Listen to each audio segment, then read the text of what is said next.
മേഘങ്ങളെ വാഹനമാക്കി കാറ്റിന്റെ ചിറകളിൽ സഞ്ചരിക്കുന്ന ബലവാനായ ദൈവമേ, ഞങ്ങൾ അങ്ങേ ആരാധിക്കുന്നു. അങ്ങയുടെ മഹത്വത്തിന് ഞങ്ങളുടെ വിശുദ്ധരുടെ ബഹുമാനത്തിനുമായി ഞങ്ങൾ ഉയർത്തുന്ന ഈ പതാക പിതാവിന്റെയും പുത്രന്റെയും പരിശുദ്ധാത്മാവിന്റെയും നാമത്തിൽ ആശീർവദിക്കണമേ. ഈ പതാക വണങ്ങുന്നവർക്കെല്ലാം അങ്ങയുടെ സഹായം ലഭിക്കുമാറാകട്ടെ, ഇപ്പോഴും എപ്പോഴും എന്നേക്കും.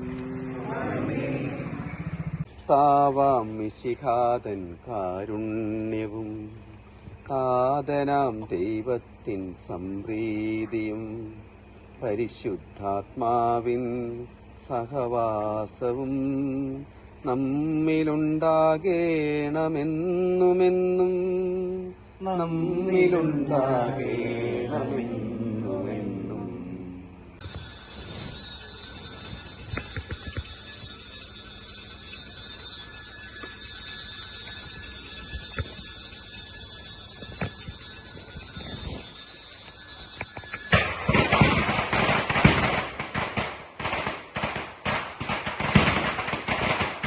പുൽപ്പള്ളി ന്യൂസിനു വേണ്ടി ഡാമിൻ ജോസഫ്.